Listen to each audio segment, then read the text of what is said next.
bon. Voilà, hop là.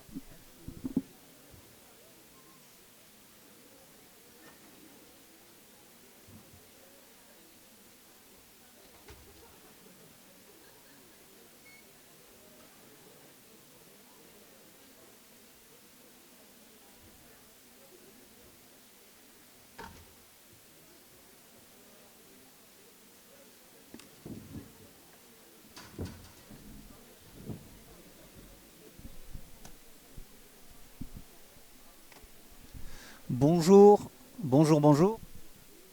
Le micro marche, ouais.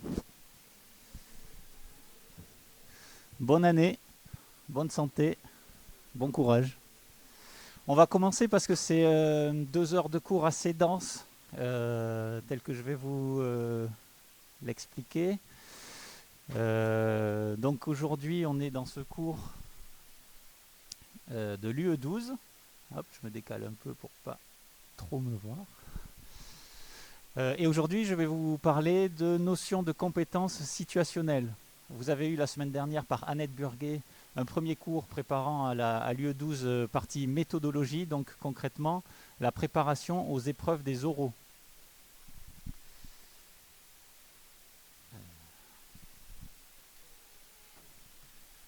Alors le plan de ce cours, comme je l'ai dit, qui sera assez dense, mais j'espère qu'il en restera quand même de l'intérêt.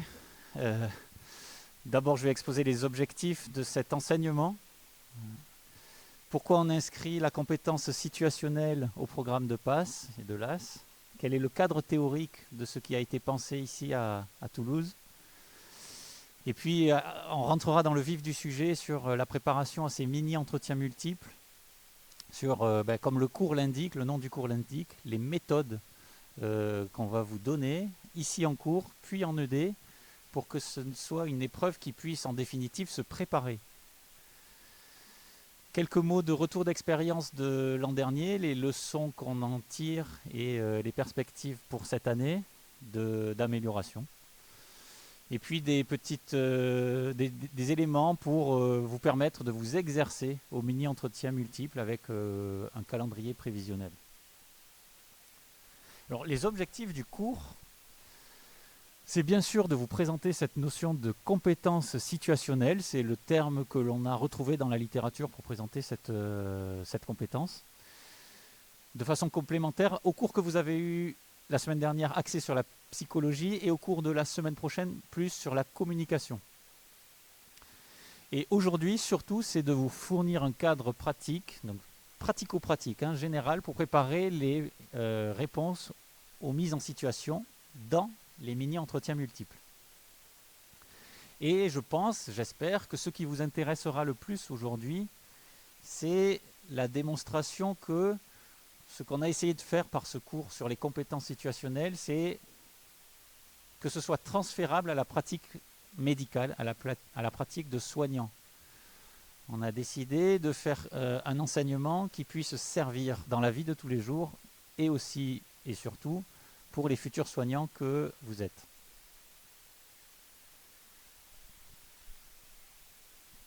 Qu'est-ce que c'est qu'une mise en situation? Une mise en situation, c'est voir comment vous êtes en capacité, dans une situation donnée, de comprendre la situation dans laquelle la vie vous plonge. Et de la comprendre d'une façon réfléchie, avec une démarche bienveillante, proactive. Le mot bienveillant il est très utilisé en ce moment, mais c'est pour dire qu'on veut le bien de soi-même et des personnes autour de nous, considérant qu'il peut y avoir différentes perspectives et points de vue. Pour ensuite, une fois qu'on la comprend mieux, cette situation un peu étrange et inhabituelle, prendre des décisions en réfléchissant sur différentes modalités, sur différentes décisions possibles, qu'est-ce qu'elles vont induire. Pour ensuite, une fois qu'on a pris une décision, décider de comment on va la mettre en place. Je reviendrai quelques fois dans le cours sur le parallèle avec la pratique de soignant. Avant tout cela, j'aimerais évoquer l'histoire de pourquoi des épreuves d'oral sont apparues dans la première année d'études médicales en France. Il y a un contexte mondial d'abord.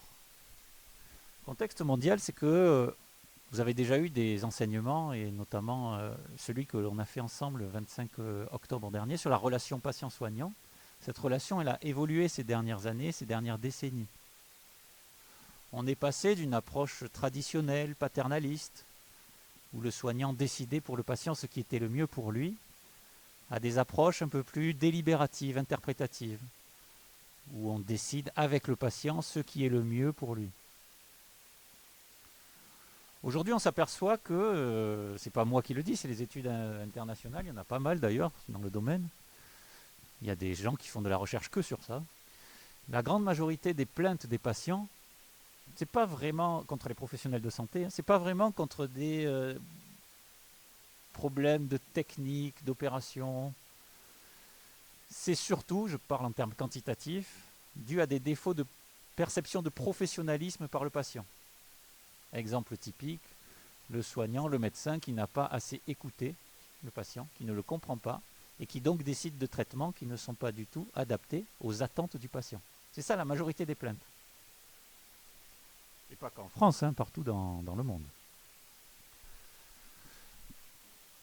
Donc avec cette relation patient-soignant qui change, il y a en parallèle un contexte global où de plus en plus les tests de jugement situationnel, les TJS, sont utilisés depuis maintenant plus d'un demi-siècle dans différentes branches professionnelles. C'est-à-dire concrètement, au plus tôt dans les études et dans le recrutement, dans différentes branches, en dehors de la médecine, on met les jeunes en situation pour voir s'ils ont des aptitudes ou pas vis-à-vis du métier pour lequel ils postulent. Alors au début des années 2000 au Canada, ça se faisait pas mal dans le milieu militaire et dans le milieu du management des ressources humaines. Et au début des années 2000 au Canada, l'université McMaster, il y a une forme de TJS adaptée à la médecine qui a été mise en place. Très différent, puisque adapté à la médecine, ça n'a rien à voir avec le contexte militaire ou du management. Et c'est ainsi que sont nés les mini-entretiens multiples. MMI en anglais, si vous êtes intéressé par la question dans la littérature scientifique, le terme c'est MMI. En français, on appelle ça des MEM, mini-entretiens multiples. Et ces MEM, dans le cadre des études de santé, ils ont eu beaucoup de succès dans les universités nord-américaines notamment. Et donc, ils ont été généralisés à grande échelle, tellement à grande échelle que les mini-entretiens multiples sont devenus, dans la majorité d'universités nord-américaines, des tests dits des tests Casper, qui se font devant un ordinateur. Un test Casper, là aussi vous pouvez rechercher si ça vous intéresse sur internet, c'est une petite vidéo d'une scénette de la vie de tous les jours, de situations un peu complexes, et on demande à l'étudiant de se positionner par rapport à des décisions difficiles. Et il le fait tout seul, en autonomie, devant un ordinateur, et sans avoir été entraîné pour cela. C'est ça les tests Casper aujourd'hui aux États-Unis. Et donc ils sont utilisés dans de nombreuses facultés, pas toujours pour le recrutement, mais parfois pour la sélection des étudiants. Alors, dans les tests Casper, les principales compétences, habiletés explorées lors des admissions orales, je vous ai mis là une liste que l'on retrouve dans les articles qui traitent des tests Casper. Ça tourne autour de tout ce qui est communication, empathie, maturité, professionnalisme, capacité de raisonnement critique, de travail en équipe, etc. Différentes capsules vidéo font questionner les étudiants sur différentes de ces habiletés. Le contexte français est très différent. Il ne s'agissait pas de mettre en place directement dans les études de santé, de transposer exactement ce qui se fait ailleurs, parce qu'on a un contexte particulier comme pour tout pays. En France, on a la loi du 4 mars 2002, la loi Kouchner, qui renforce le droit des patients. Donc ça va en parallèle à ce que je viens de vous dire sur l'évolution de la relation patient-soignant, à donner davantage d'autonomie aux patients. En France, depuis quelques années, il y a un constat des limites de ce qui était la PACES par les étudiants, les enseignants et même la société. Donc il y a eu un décret en 2019 sur toute cette modification de la première année de médecine notamment. Médecine, odontologie, pharmacie, maïeutique. Et donc, dans ce contexte français, s'inspirant des MMI nord-américains, a été envisagée la volonté de promouvoir aussi ses habiletés et ses qualités. Ce qui a été repris, c'est la communication, la réflexion, la réactivité, l'empathie, collaboration, intégrité, maîtrise de soi. En effet, on peut raisonnablement penser que ces aptitudes, elles sont suffisamment importantes pour être prises en compte dans l'identification initiale des soignants. Et non seulement au début, mais tout le long de la formation des soignants. Une particularité du contexte français, c'est que la nature des épreuves orales a été laissée à l'initiative des universités. Il n'y avait pas de texte précis sur qu'est-ce qu'il faut que les épreuves orales contiennent, à part une vague notion de ces aptitudes-là. Ainsi, il pouvait s'agir d'un exposé oral sur une unité d'enseignement, d'une présentation d'un projet personnel, d'une mise en situation, etc. J'en viens donc au contexte toulousain. Qu'est-ce qu'on a fait avec ces textes ? Il a fallu appliquer les directives nationales de la réforme PASLAS, et donc a été décidé d'intégrer dans cette UE12 des cours théoriques préparatoires, appelés méthodologies, et un enseignement dirigé. Il est inscrit dans la loi de la réforme la nécessité de préparer les étudiants à cette épreuve d'oral. Et c'est une particularité française que je trouve, pour le coup, très pertinente par rapport au contexte nord-américain où on considère que ces aptitudes sont en quelque sorte innées et ne doivent pas se travailler.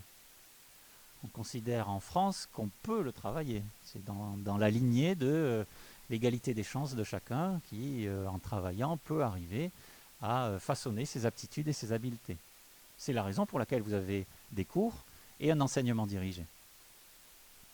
Plutôt que d'être devant un écran et que vous recevez une note sans avoir été préparé.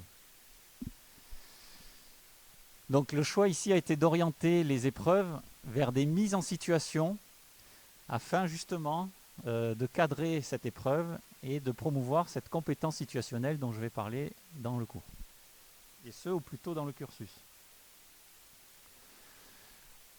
On a choisi de ne pas recourir à des situations strictement médicales parce que vous êtes qu'en première étude de santé. On ne peut pas vous interroger sur l'efficacité d'un traitement, des prises de décision médicales parce que même si vous avez eu des cours sur certaines pathologies, certaines physiopathologies, vous n'avez pas le recul nécessaire du contact avec le patient, etc. Donc ont été choisies des mises en situation de la vie de tous les jours. Vie de tous les jours dans laquelle on pourra évoquer des problèmes ou des sujets de santé, mais pour lesquels ne seront pas évaluées des compétences, des connaissances de santé. Donc cette sensibilisation à la compétence situationnelle en contexte quotidien, elle est, pense-t-on, aussi utile parce que utile pour tous les candidats, y compris ceux qui ne seront pas à l'issue de cette année dans des études de santé l'an prochain. Pour autant, on a mis beaucoup l'accent sur la transférabilité de cette compétence dans le domaine du soin. Donc, le recours aux mini-entretiens multiples relève d'un objectif pratique, utile pour tout le monde et généraliste. Quelques mots du cadre théorique, mais je n'y resterai pas très longtemps sur le cadre théorique. Je vous rappelle la définition de la santé de l'OMS qui court toujours. La santé comme un état complet de bien-être physique, mental et social qui ne consiste pas seulement en une absence de maladie ou d'infirmité. À chaque fois que je la lis, cette définition, je ne peux pas m'empêcher de dire qu'en fait, ce qui répond le mieux, c'est la mort. Donc elle est utopique, clairement. On a tous des maladies pas forcément symptomatiques, des problèmes de relations avec certaines personnes, etc. Donc on ne peut pas jamais se sentir en état complet, bien-être physique, mental et social. Néanmoins, elle a comme avantage de mettre l'accent sur le fait qu'il n'y a pas que le biologique qui compte dans la santé. Il y a le mental et il y a le social. C'est pour ça que le cadre théorique, je l'étends un peu sur le modèle biopsychosocial dont j'ai un peu parlé dans le cours sur la relation de soins en octobre dernier. Ce modèle, il est devenu le modèle dominant dans les années 70, rappelez-vous le cours, c'est le modèle biomédical. Depuis, on a appris à tenir compte non seulement du corps de la personne, du patient, mais aussi de sa relation à l'autre, dans sa famille, dans sa communauté, sa culture, dans la biosphère dans laquelle il vit, qui peut être polluée, etc. Donc le modèle biopsychosocial, il intègre bien sûr le biologique, mais aussi tout ce qu'il y a au niveau, au-dessus de sa personne, pour considérer l'état de santé.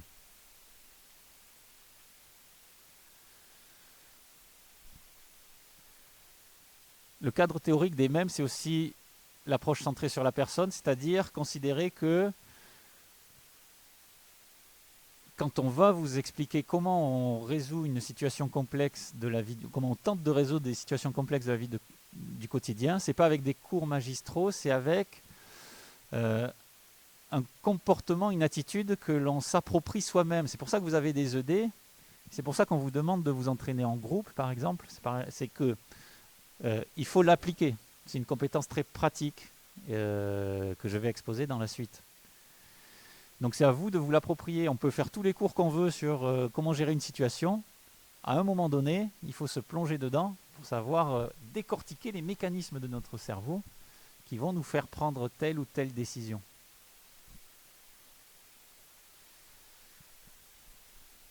Je vais souvent faire le parallèle avec les consultations médicales dans le cadre de la réponse aux intitulés de mini-entretiens multiples. Ça se transfère hautement à une consultation de médecine. C'est pour ça que j'écris ici dans le cadre théorique de ce cours le guide de Calgary-Cambridge, qui est un guide qui simplement décortique comment l'entretien médical se constitue dans le temps. Vous voyez ici, il y a 5 petits pavés verts, il y a 5 temps cliniques. On débute l'entrevue avec le patient quand on est un soignant, on recueille de l'information, on procède à l'examen physique, on explique, on planifie et on termine l'entretien. Tout cela avec les 2 flèches jaunes de part et d'autre de ces rectangles verts. On a en tête de structurer l'entretien. On ne va pas expliquer et planifier avant d'avoir fait l'examen physique, par exemple. Et puis on construit la relation ce faisant. Ce guide de Calgary-Cambridge, si vous le regardez bien, bon, il n'a pas été fait pour ça, mais il manque quelque chose quand même dans cette consultation, c'est l'action thérapeutique. Une fois qu'on planifie, on termine l'entrevue, mais souvent par exemple un dentiste, il explique qu'il y a une carie dentaire et puis dans la même consultation, il va faire en sorte de la traiter, cette carie dentaire. Pourquoi on s'inspire enfin du modèle biopsychosocial de Montréal-Toulouse qui a été développé justement dans le monde du dentaire et qui permet de statuer que face à une situation clinique, quand on est face à un patient, à l'hôpital ou en clinique privée ou dans un cabinet, la première des choses à faire, c'est comprendre le patient, le comprendre dans sa maladie, avec le diagnostic, et le comprendre dans sa vie. Une fois qu'on le comprend, on peut prendre une décision. Quel traitement on va convenir avec lui qui est le mieux pour lui. Et puis une fois qu'on a pris la décision, on intervient, c'est-à-dire on fait ce traitement et donc je fais une ordonnance et donc je prescris tel traitement et donc je vous revois dans 15 jours, etc. Se comprendre, décider, intervenir, c'est le cœur de ce qu'on vous demande pour les mini-entretiens multiples, en dehors d'une situation de soins. Mais c'est la même chose. Parce qu'on veut vous habituer à avoir ce recul, parce que c'est la compétence d'un médecin que de se forcer, ça fait partie du job, à comprendre une situation complexe. Chaque individu est différent, donc complexe. Chaque patient est différent, donc complexe. Et à le renouveler au fur et à mesure des consultations. Et ça s'apprend très tôt. Et ça se met en place même dans la vie de tous les jours. Pour ensuite décider de ce qu'on peut faire au moins pire ou au mieux, pour ensuite intervenir. Ce modèle de Montréal-Toulouse, on a ensuite mis l'accent sur le fait que, vous voyez, au centre, là, on a gardé la compréhension, la décision et l'intervention, mais en gardant à l'esprit que c'est vrai à l'échelle individuelle quand on est face à un patient, c'est aussi vrai à l'échelle collective. Et je vais vous montrer tout à l'heure en quoi c'est intéressant pour les mêmes. C'est-à-dire que quand on est avec un patient, il faut garder en tête qu'on est aussi à l'échelle d'un quartier de ville ou d'un village, et on est aussi à l'échelle d'une société. Et donc ce mécanisme de compréhension, de décision et d'intervention, c'est pas mal de l'intégrer aussi au niveau collectif. C'est-à-dire, quand je suis installé dans un village rural, c'est important aussi que je comprenne la population dans laquelle j'exerce. Et quand j'exerce en France, c'est important que je comprenne les caractéristiques de la population française. Et c'est la même chose pour la prise de décision. Je peux prendre des prises de décision de m'installer en ruralité parce qu'il manque des médecins à la campagne. Donc là, quand je fais ça, je prends une décision à l'échelle collective.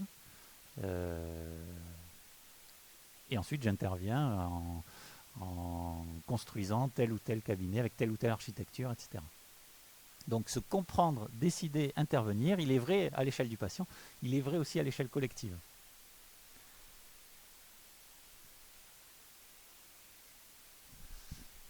Donc quelques précisions de méthode. Je vais commencer à rentrer dans le vif du sujet. Pardon, je fais une petite parenthèse. Est-ce que vous pouvez me confirmer que le cours est bien passé en ligne hier soir? Ouais, vous l'avez, c'est bon? Ok, merci. Donc qu'est-ce que c'est concrètement une mise en situation? Je tourne un peu autour du pot depuis le début. C'est vous, à l'échelle individuelle. On vous met dans une situation fictive avec le plus souvent une autre personne ou d'autres personnes. Et on vous place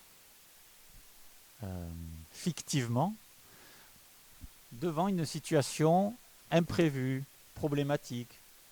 C'est pas vous arrivez devant le feu rouge, qu'est-ce que vous faites?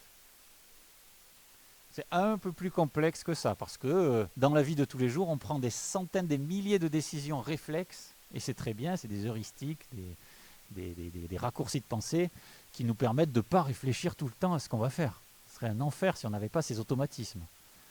Quand je me lève, je ne réfléchis pas à quel pied je mets devant l'un devant l'autre. Tout un tas d'actions réflexes qui ne constituent pas, qui ne nécessitent pas une action réflexe, une action réfléchie, je veux dire.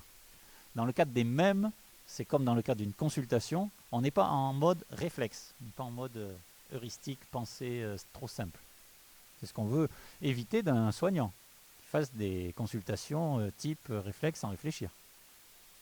Pour la simple raison que chaque patient est différent. Et donc, par rapport à cette situation problématique de la vie de tous les jours, qui se transfère automatiquement, le parallèle est fait automatiquement avec une situation médicale, qui est toujours complexe, il va falloir exprimer une démarche de résolution de problème. Je l'ai mis en italique parce que résolution de problème, il y a tout plein de champs de connaissances dans le champ de la connaissance humaine sur la théorie de la résolution de problèmes et qui, vous pouvez chercher sur internet, grosso modo tourne toujours autour du « je veux en savoir plus », je prends des décisions en réfléchissant à des alternatives et je mets en place la décision avec des modalités précises.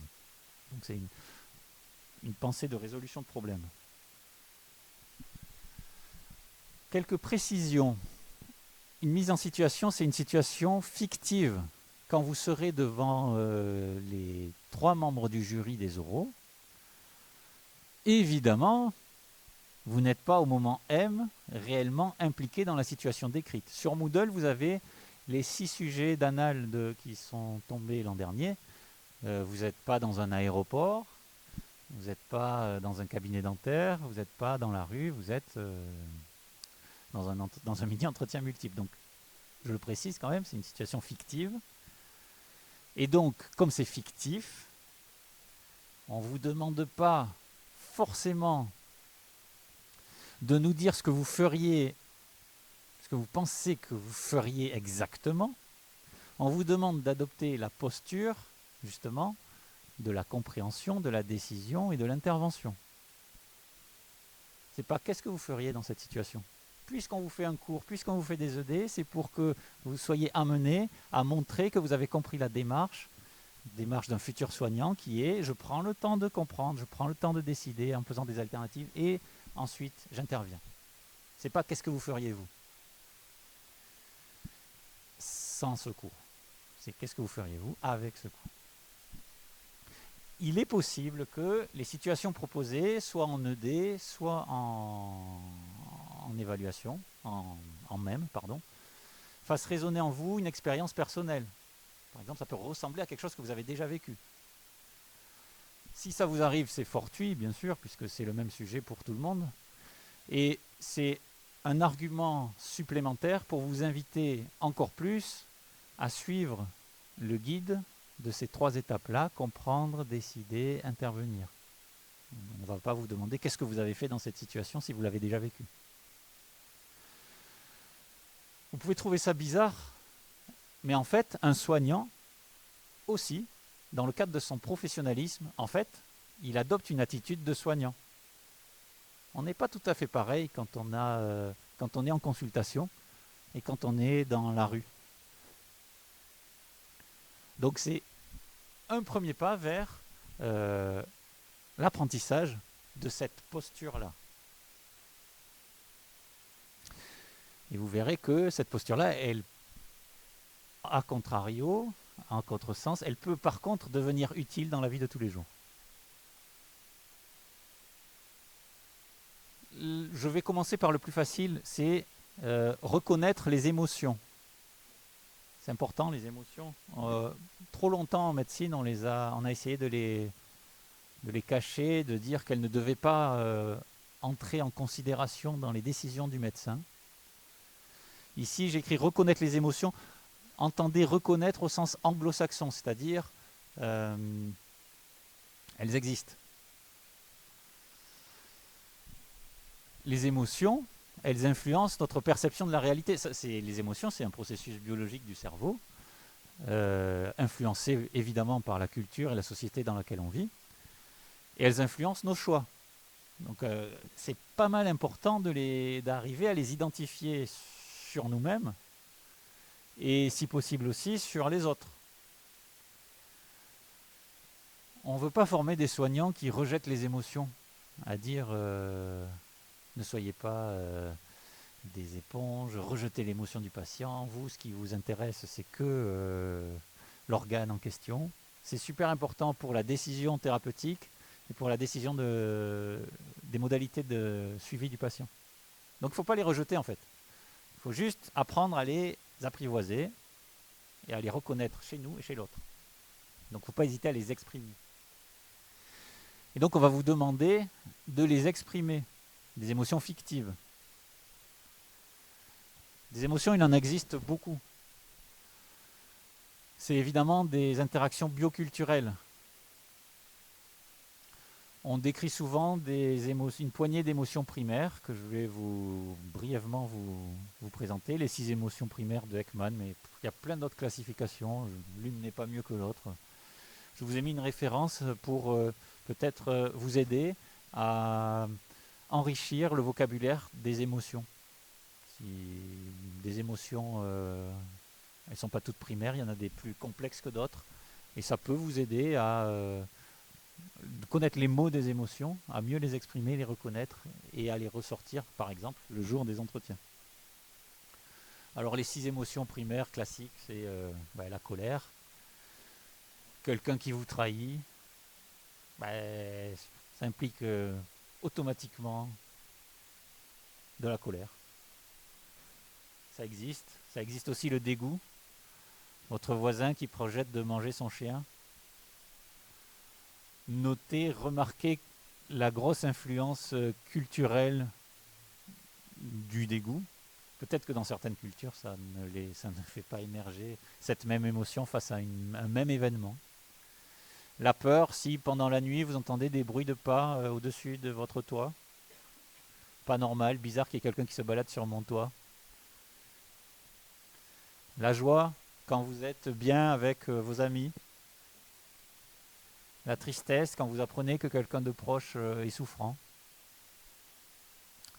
La surprise quand vous voyez à côté de chez vous quelqu'un qui est censé, que vous connaissez bien, qui est censé habiter en Australie. Toutes ces émotions, elles varient en intensité et elles se combinent. Vous voyez ? On peut être un peu joyeux, très joyeux, on peut être un peu en colère, on peut être en situation de rage. Et elles se combinent. Par exemple, la peur et la tristesse, c'est être dévasté, etc. Donc c'est complexe, les émotions.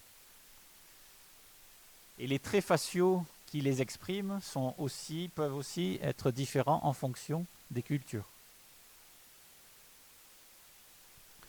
Donc il existe un champ lexical des émotions très riche. N'hésitez pas à vous enrichir vous-même de ce champ lexical avec notamment la liste des émotions de Rosenberg, dont j'ai mis le lien dans la diapo.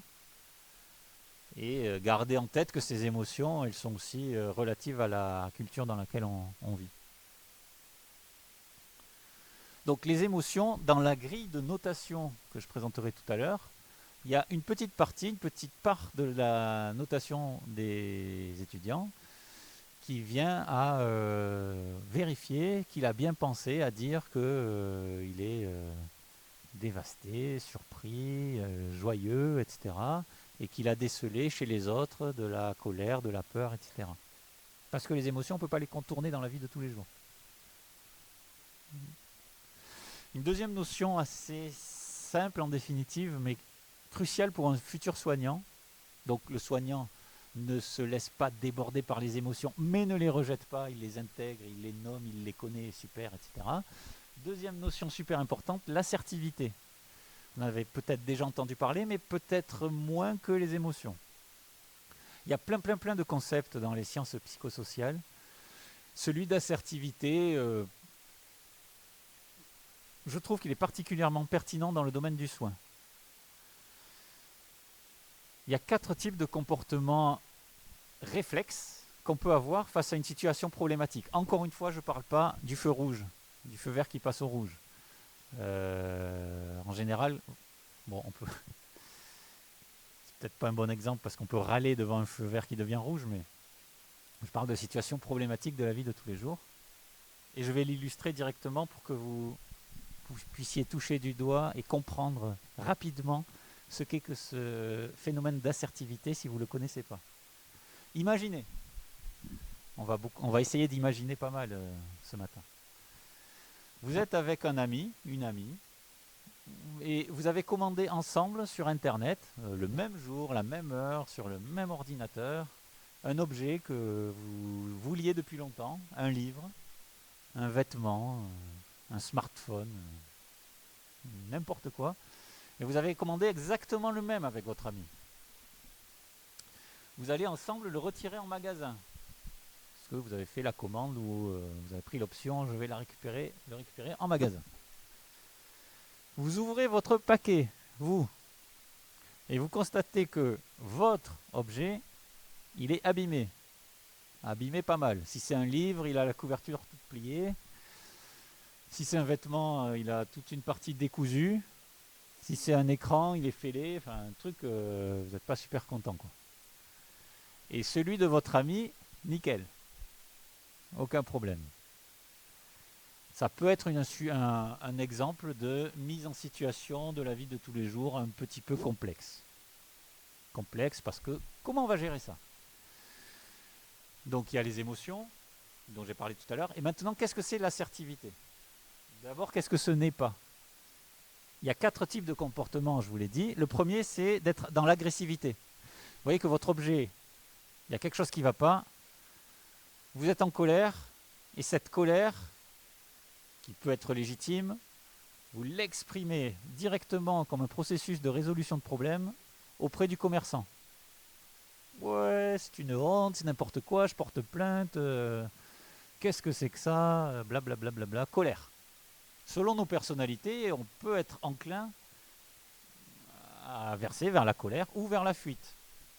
Par exemple, le livre il est plié, Après tout, il n'y a pas mort d'homme. Je dis rien.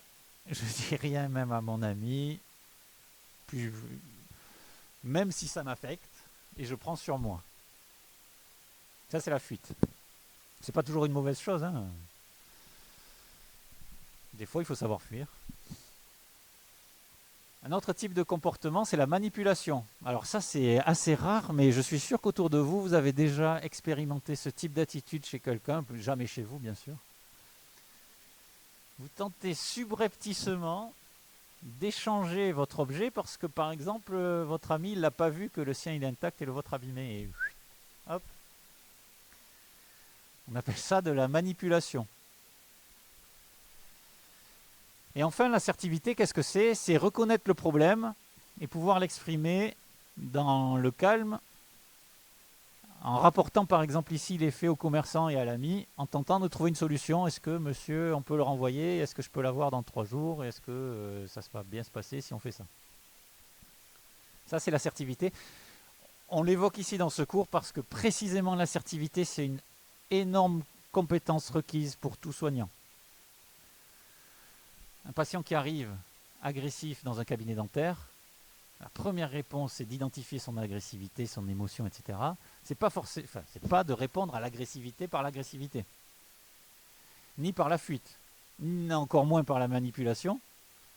C'est d'essayer de vouloir comprendre ce qui se passe pour décider et intervenir. Donc l'assertivité, c'est un comportement que l'on attend du soignant, que donc on attendra dans les mini-entretiens multiples. Pourquoi? Parce que c'est directement en lien avec le professionnalisme en fait.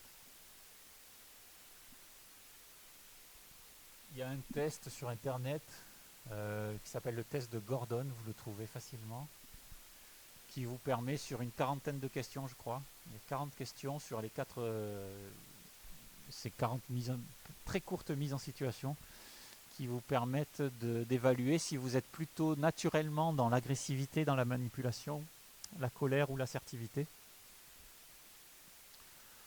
Normalement, avec la connaissance de ce concept, rien que savoir que ça existe, vous devriez davantage pencher de plus en plus vers l'assertivité.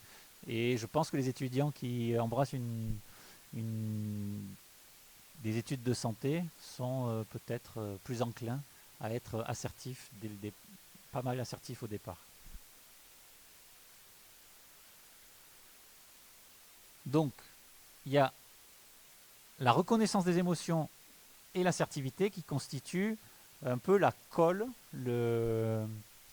l'attitude générale à avoir autour de la structuration de la réponse lors des oraux, structurer la réponse, donc encore une fois avec ces 3 temps, compréhension, décision, intervention. Et maintenant je vais prendre un exemple et décliner chacun de ces 3 temps avec un exemple concret. Et donc on va commencer par comment démontrer dans un oral que je suis dans une démarche de compréhension de la situation.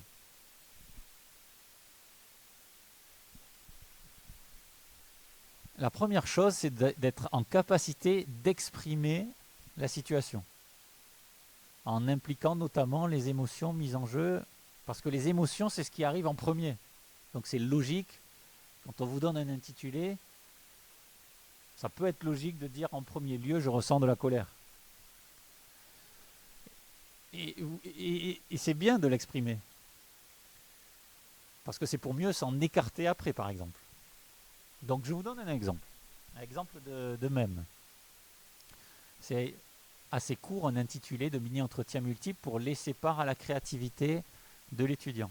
Ici, un sujet d'entretien, ça pourrait être: sur le parking de votre résidence, un homme apparemment sous l'emprise d'alcool se dirige vers sa voiture, les clés dans sa main. Donc normalement, avec ce que j'ai dit en début de cours, vous comprenez qu'il s'agit bien là d'une situation imprévue, complexe. Dans un premier temps, dans la structuration de la réponse, les 5 premières minutes de l'entretien qui en durent 10, vous êtes en autonomie complète et personne ne vous coupera la parole. Ensuite, il y aura un échange. On reviendra sur les modalités précises de cet échange lors du TD. Mais dans un premier temps, vous êtes en autonomie. Et là, ce qui est attendu, c'est que vous exprimiez l'état de la situation. Il y a une infinité de réponses possibles. La plus mauvaise réponse, c'est de rien dire. Après, à partir du moment où on dit quelque chose, c'est à peu près toujours bon. Si vous dites, par exemple, je suis surprise de la démarche de l'homme. Il ne semble pas en possession de tous ses moyens. Je suis inquiet. Vous voyez, ce que peut faire émerger cette situation. On peut être inquiet parce que on dirait qu'il a bu, qu'il va prendre le volant. Il y a quelque chose qui ne va pas. Il semble sur le point de prendre le volant. Et je sais bien que la conduite en état d'ivresse est dangereuse. Vous exprimez ce que vous avez automatiquement ressenti quand je vous ai lu l'intitulé. On a le droit à ce stade-là, on a tout le temps le droit, mais de ressentir ce qu'on ressent. Par exemple, de la colère. Parce que tout le monde sait qu'il ne faut pas conduire après avoir bu. Dans l'état de la situation, c'est très bien de le dire.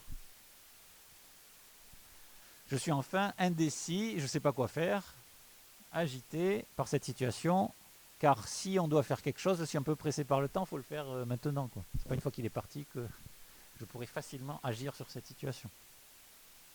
Donc vous voyez, exprimer l'état de la situation, c'est la commenter en injectant de l'émotion. Vous verrez en TD, on vous dira carrément que le début de l'entretien, c'est de relire l'intitulé à haute voix.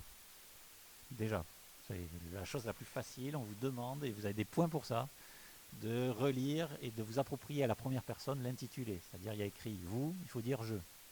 Donc je suis sur le parking de ma résidence, un homme apparemment sous l'emprise d'alcool se dirige vers sa voiture, les clés dans sa main. Bon, vous dites ça, vous avez 2 points.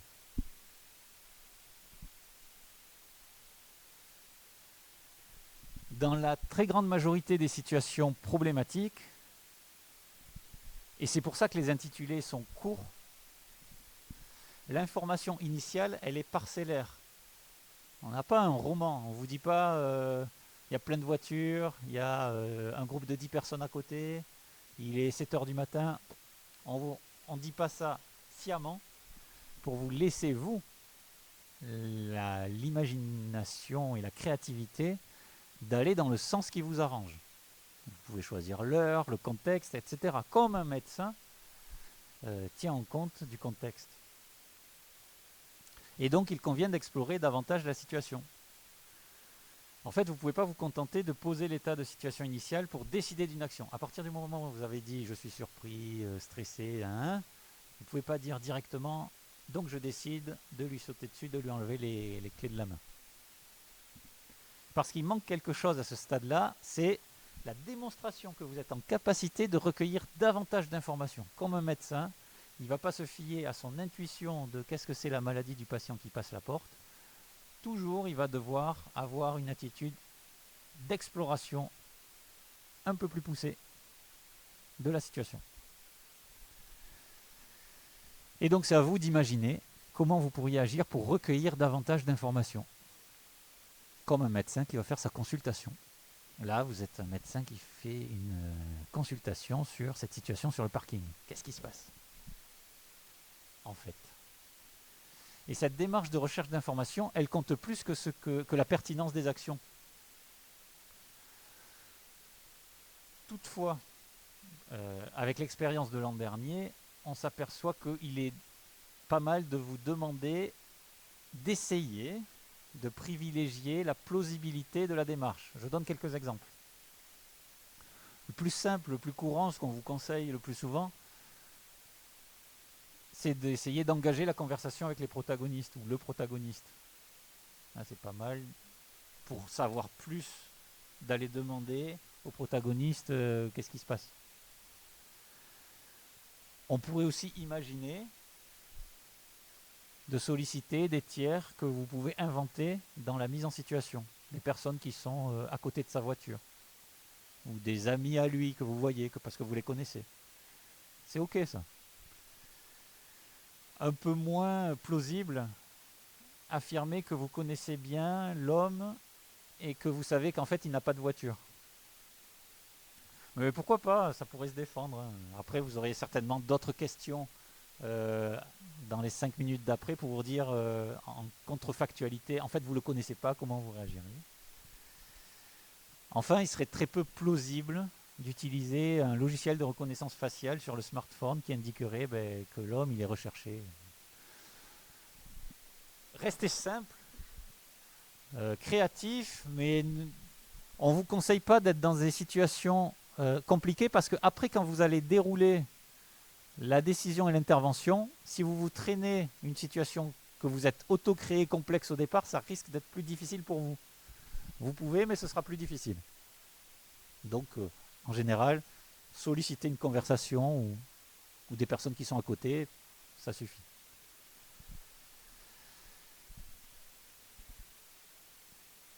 Un exemple de réaction inadaptée, dans le cadre d'un même, je ne parle pas de la vie de tous les jours, c'est devant le danger imminent, demander de ne pas prendre le volant et de me confier les clés. En effet, on va vous demander d'essayer de démontrer que vous voulez mieux comprendre la situation. En effet, il peut y avoir un décalage entre la réalité et ma perception de la réalité. Par exemple, cet homme, il n'est peut-être pas ivre, il a peut-être une maladie qui lui fait marcher un peu bizarrement.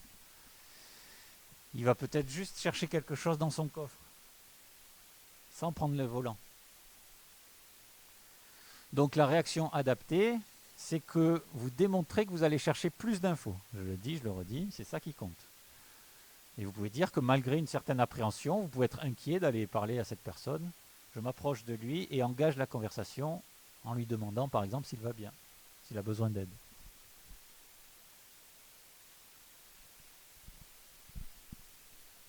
À ce stade-là où on veut mieux comprendre, on va essayer, comme un soignant, d'éviter les jugements, notamment les jugements d'ordre moraux, dès lors que l'on recherche l'information. Alors là, c'est une petite distinction entre l'émotion que j'exprime et le jugement moral. C'est ce que je fais quand je vais demander à la personne s'il va bien. Je ne le juge pas sur le fait qu'il ait bu, etc. Pour l'instant, en recherche d'information, j'en suis même pas sûr en fait. Donc il faut être capable de dissocier son impression immédiate de l'action à mener. Parce que si on ne le fait pas, c'est un manque de maturité pour un soignant et c'est un problème. Ça veut dire qu'on a trop vite diagnostiqué.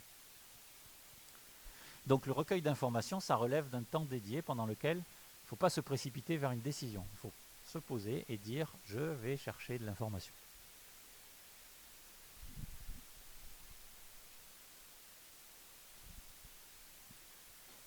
Donc on va rechercher les éventuelles informations manquantes, ce qui montre une intéressante ouverture d'esprit, souvent par la conversation, souvent vers le protagoniste principal, aussi sur des protagonistes que vous pouvez inventer et qui ne sont pas spécifiés dans la situation initiale. Ça c'est bien parce que ça met en jeu votre créativité. Un médecin, quand il est face à un patient, un soignant, n'importe lequel, le fait même qu'il pose des questions, c'est de l'ouverture d'esprit en fait, pour comprendre la maladie. C'est-à-dire que même si on a le diagnostic d'une rage de dents, on va poser des questions et que ça vous empêche de faire quoi par exemple. Et la façon dont il répond va nous indiquer si la rage de dents elle est aiguë, chronique, etc. Donc en fait, cette curiosité-là, cette créativité-là, par les questions qu'on pose, c'est directement du ressort du soignant.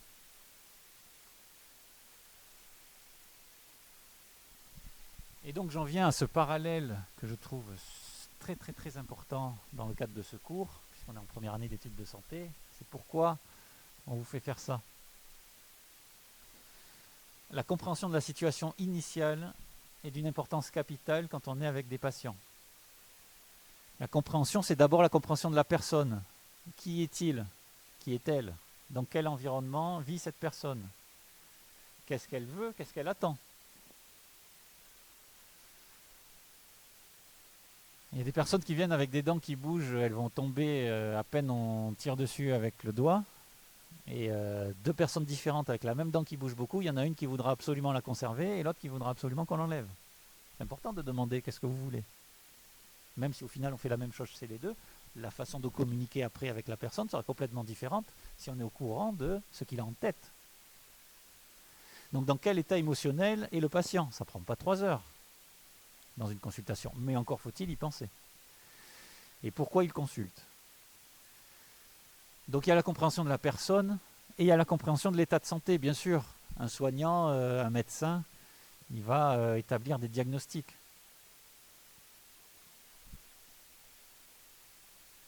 Et donc, recueillir le motif de consultation nécessite de l'explorer sans jugement. C'est pour ça qu'on vous dit de ne pas juger, de ne pas dire que les émotions, il faut les rejeter, il faut les reconnaître, mais par contre, de ne pas juger, respecter la subjectivité de ce que ressent le patient, considéré dans toute son humanité. Parce que souvent le patient il n'exprime pas de façon très claire, et donc c'est aux soignants d'aller chercher les motifs multiples de consultation ou les motifs cachés. Et ça nécessite une écoute, un temps d'écoute dans la pratique dentaire de l'ordre de 2 ou 3 minutes dans la consultation initiale, pas plus. Mais ce temps d'écoute, il est primordial pour prendre les bonnes décisions. Avec de l'humilité sur ne pas précipiter le diagnostic, etc. Et encore moins la prise de décision thérapeutique. Le diagnostic, vous l'apprendrez lors de vos études, c'est une recherche d'informations avec une synthèse de signes cliniques. Il y a un biais chez les soignants qui consiste, avec l'expérience, à fermer prématurément la démarche diagnostique. Parce qu'on a tellement l'habitude de voir des patients qu'on sait ce qu'ils ont à peine dans les premières secondes, minutes de la consultation. Pour autant, il faut toujours se battre contre ce réflexe-là et ouvrir la porte à l'écoute, ne serait-ce que pour la présentation des plans de traitement. Et donc ça nécessite une expertise spécifique, une approche méthodique.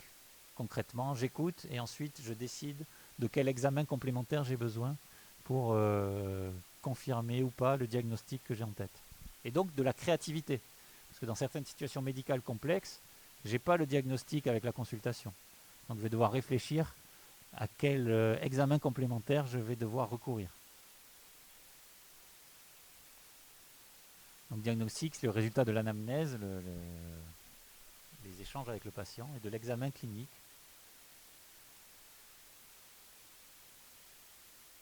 Voilà. Une fois qu'on a vu donc dans la structuration de la réponse à un entretien, à un mini-entretien dans le cadre des oraux de passe, vous êtes en mode émotion, assertivité, ok. Je structure la première partie de ma réponse en répétant l'intitulé, en me l'appropriant, j'évoque des émotions et ensuite je fais état d'une démarche de compréhension de la situation. Deuxième élément qui vient ensuite, rappelez-vous, compréhension, décision.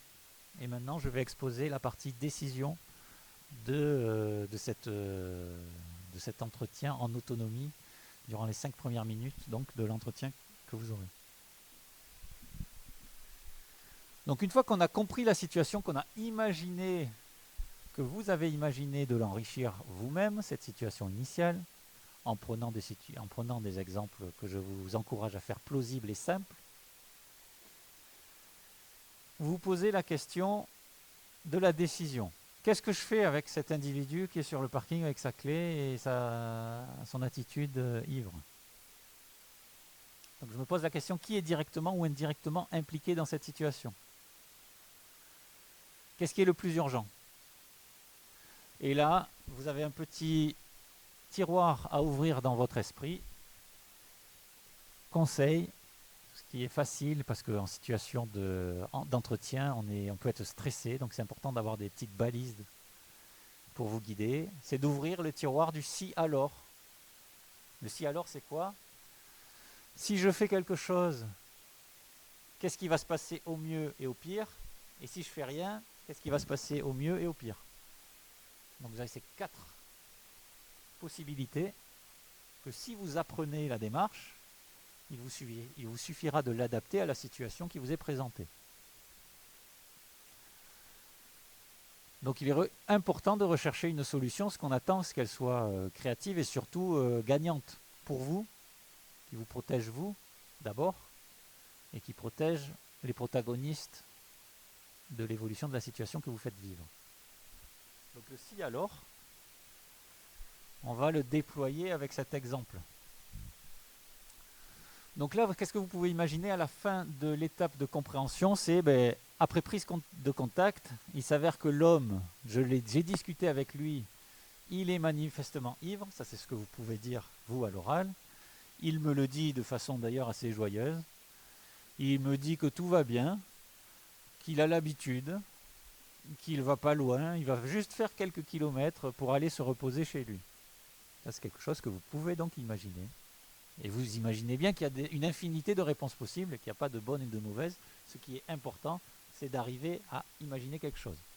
Une fois que vous avez imaginé ça, vous passez donc à la phase décision, et c'est là que vous ouvrez vos tiroirs si alors. D'abord, qu'est-ce qui se passe si je ne fais rien? Parce que dans la décision, c'est une décision d'action. Si je ne fais rien. Qu'est-ce qui peut se passer si je ne fais rien? Sous-partie, dans la meilleure des situations. On est d'accord? La personne, elle rentre chez elle, elle est ivre, mais tout va bien, elle rentre chez elle sans encombre, et tout s'est bien passé. Cette option, elle a l'avantage d'être très probable, enfin ça dépend de son degré d'alcoolémie, etc., beaucoup de choses, mais elle est probable. On s'abstient de toute action, et c'est important d'y penser. Des fois, ne rien faire, souvent même en médecine, rien faire, c'est une bonne solution pour les pathologies bénignes.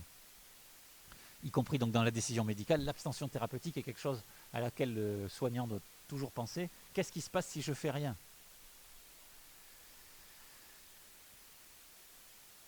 Le problème dans cette situation-là, et dans certaines situations médicales, c'est que si on fait rien, ça peut être super grave. Donc, ce n'est pas forcément ce qu'on va privilégier dans la décision finale, mais c'est important de dire que c'est possible dans la démonstration de votre raisonnement. Si je fais rien, tout peut bien se passer. Ça ne veut pas dire que vous allez choisir ça. Ça veut dire que vous êtes capable de penser que c'est possible. Et donc, ça voudra dire qu'en termes de réflexe, de réflexion, quand ce sera le cas, que ce ne sera pas grave, quand vous serez un soignant, des fois vous ferez de l'abstention thérapeutique super indiquée. Là, vous démontrez juste que vous y pensez. Je continue dans les 4 scénarios. Si je ne fais rien, qu'est-ce qui se passe dans la meilleure des situations? Et maintenant, si je ne fais rien, qu'est-ce qui se passe dans la pire? Alors là, on peut s'amuser là. Heureusement que c'est fictif comme exemple, parce que si je fais rien dans la pire des situations, on a vu l'an dernier, certains d'entre vous sont super imaginatifs pour les pires des situations. Là, vous imaginez bien, il peut y avoir un accident gravissime sur le trajet, il rentre dans un 33 tonnes qui implique la mort de plusieurs personnes, ce qui est problématique pour les personnes mortes et aussi pour moi-même, parce que je vais vivre avec quoi? Avec du remords toute ma vie. Je l'avais vu, j'ai rien fait. Donc la pire des situations, en général, c'est assez, dans le cadre fictif, c'est assez amusant à imaginer, parce qu'il n'y a pas de limite à ce qui peut être très grave. Donc cette option-là, elle est un peu catastrophiste, mais elle n'est pas complètement écartable. Toute la difficulté du soignant, justement, ensuite, ça va être de mesurer cette probabilité-là. Ça, c'est l'expérience et surtout les données de la littérature qui nous aident dans ces décisions-là. Mais dans la vie de tous les jours, ça se pèse un peu au feeling. Donc bien que cet événement soit peu probable, la proportion, on sait quand même que la proportion des accidents de la route liés à l'alcool est loin d'être négligeable. Donc ça arrive quand même. Donc là encore, c'est un argument pour petit à petit, on fait décanter, tout en l'exprimant, le sens dans lequel on va aller. C'est pas complètement écartable cette situation-là. Donc ne rien faire s'approche d'un comportement de fuite. Donc je continue avec la 3e modalité. Maintenant, au lieu de ne pas agir, je vais faire quelque chose. Je ne suis pas encore dans la description de qu'est-ce que je vais faire, puisque je ne suis pas encore dans la décision si j'agis ou pas. Je démontre ma capacité de réflexion. Et pour l'instant, je vais réfléchir juste, si j'agis, qu'est-ce qui se passe au pire? Et là aussi, et pour un soignant, c'est pareil. Dans le pire, ça peut être grave hein, si j'agis. Parce que dans le pire, j'agis. Qu'est-ce qui peut se passer? Il peut ne pas m'écouter. Je peux l'avoir énervé. À cause de mon action, il peut décider de partir et de conduire vite parce que je l'ai énervé, parce qu'il était ivre. Et se produit le pire. Donc c'est pas parce que j'agis que je me protège forcément du pire. Et ça en médecine aussi, il faut le peser. Des fois les choses sont graves quand on n'agit pas, elles peuvent l'être encore plus quand on agit. Parce que là, pourquoi je dis encore plus ici? Parce que c'est moi qui l'ai énervé peut-être. Alors que si j'avais rien fait, peut-être qu'on aurait été dans la situation numéro 1. Donc il ne faut pas le masquer, ça, c'est une possibilité aussi. Et je trouve que, enfin je sais pas vous, mais je trouve que c'est encore pire que la deuxième là. Parce que c'est à cause de moi. On le saura jamais, mais en tout cas c'est pire, je trouve. Donc si j'agis, c'est pas forcément bien, et c'est important de l'exprimer. Néanmoins ici, on va peut-être pas aller dans ce sens dans la décision finale, en raison du caractère très grave de ne rien faire et probable. Et donc je vais dans la quatrième, et je vous invite dans la vie de tous les jours, comme dans un entretien multiple, d'essayer d'espérer le plus simple et le plus positif, parce que c'est quand on l'espère et qu'on fait en sorte que ça arrive que parfois les choses se passent bien. À la fin, si j'agis dans la meilleure des situations, j'agis, il ne prend pas immédiatement la route, et donc tout le monde est gagnant, parce que moi j'ai évité qu'il prenne la route en situation d'ivresse, et puis lui, il a beaucoup moins de risques de causer un accident quand il reprendra la route.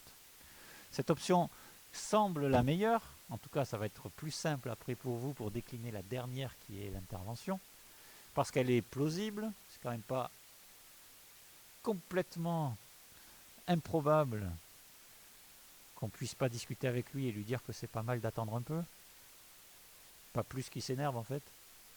C'est optimiste, c'est lucide sur les risques, les risques en jeu, et on peut parler d'assertivité, c'est mutuellement gagnant en quelque sorte. On a évité un gros risque. Donc on a deux décisions possibles. Si on veut que les choses se finissent bien, c'est la première et la quatrième. La première, elle fait davantage penser à de la fuite et pas à de l'assertivité. Donc laisser prendre la personne prendre le volant en disant qu'après tout ça relève de sa responsabilité, que j'y suis pour rien. À partir du moment où j'ai observé cet état, j'y suis pas complètement pour rien. Comme le médecin n'y est pas complètement pour rien quand il a fait un diagnostic. Il n'avait qu'à boire de l'alcool, petit jugement moral. Il a répondu à mes questions, il n'est pas si ivre que ça, je m'auto-manipule, qu'il n'y a pas de problème. Il va pas loin, c'est bon, je laisse partir. Disons que l'accident peut être tellement grave que c'est pas forcément une réaction adaptée. Ce qu'on attend plutôt comme réaction adaptée, mais néanmoins vous pourriez l'argumenter et après avec l'entretien on verrait comment vous pourriez changer d'avis. C'est tout l'objet de l'entretien des 5 minutes qui suivent qu'on décrira dans les TD. Ça serait inadapté, mais si vous voulez, mais pas forcément pénalisable pour vous à ce stade-là. Puisqu'après, il y a l'entretien qui permettrait de vous faire peut-être changer d'avis. En tout cas, la réaction adaptée classique, facile, ce serait de converser avec la personne et d'en profiter pour trouver cette solution mutuellement acceptable, la quatrième, pour différer la reprise du volant, sans juger, en assertivité, et statuer que avoir l'imagination de dire que la personne est d'accord pour ne pas reprendre immédiatement la route. Ça vous paraît super logique, mais pour pas mal d'entre vous, d'entre nous, ça demande de l'exercice que d'être en capacité d'imaginer le mieux. C'est beaucoup plus facile, comme je le disais, d'imaginer le pire, parce que c'est presque un jeu. Imaginer le mieux, pas forcément plus simple.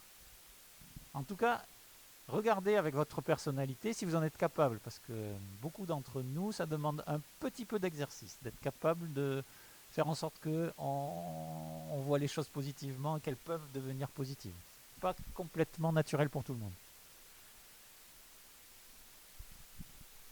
Donc, j'insiste sur le fait que sentez-vous libre d'imaginer les orientations que prenne la situation. Il faut la faire vivre à tout moment, cette situation. C'est à vous de l'imaginer. Parce qu'on considère qu'un soignant qui est capable d'imaginer des récits de parcours de patients et donc de situations de la vie de tous les jours, il va avoir la créativité pour poser les bonnes questions, pour prendre les bonnes décisions thérapeutiques. Donc, simplifiez-vous la vie, conseil, avec une issue optimiste. Plus facile de résoudre des problèmes simples. Par exemple, que l'individu n'est pas violent, en fait. Parce que dans la vraie vie, en tout cas en médecine, dans le lot des consultations, souvent le plus simple qui est le plus vrai. On fait des traitements probabilistes quand on est dans l'incertitude diagnostique qui engage peu d'invasivité d'actes. Et si ça ne marche pas dans un second temps, parfois, alors on va chercher des diagnostics plus graves. Mais dans la vraie vie, penser en premier recours à du simple, pas grave, c'est un bon réflexe. Même s'il ne faut pas oublier les situations potentiellement graves. Hein. Donc les membres du jury, ils participeront à l'évolution de la situation dans la seconde partie de l'entretien, les 5 minutes, les 5 dernières minutes. Donc c'est des questions contrefactuelles. Le jury pourra vous dire par exemple qu'est-ce qui se passe si en fait vous avez dit que la personne est non agressive, en fait elle l'est, alors comment faites-vous évoluer la situation? Ça on en parlera bien en TD, de l'aspect dynamique des entretiens. Là ce que j'aimerais dire c'est, encore une fois dans cette phase de décision, pourquoi c'est important dans le domaine de la santé? Parce que la décision en médecine, en dentaire, dans tout le champ de la santé, c'est le pilier du raisonnement médical moderne. On prend nos décisions en fonction des données acquises de la science, c'est le code de santé publique. On prend nos décisions par rapport à nos compétences et on adresse, quand on est hors champ de nos compétences, quand on ne sait pas faire ce qu'il faudrait pour le patient, on adresse à un confrère, une consoeur. Et aussi, on prend nos décisions en fonction du patient et de ses préférences. C'est tout ce qui distingue la relation paternaliste de la relation délibérative ou interprétative. Donc aujourd'hui, le paradigme evidence-based medicine, s'il est critiqué, s'il a des défauts, il a quand même pour avantage principal d'assumer complètement que les prises de décision se font avec le patient.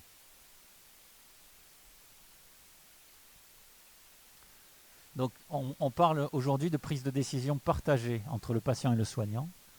Et c'est une composante essentielle de la relation de soins contemporaine. Il y a des congrès entiers, des journaux spécifiques, des journaux médicaux sur la shared decision making, la prise de décision partagée. On appelle l'alliance thérapeutique.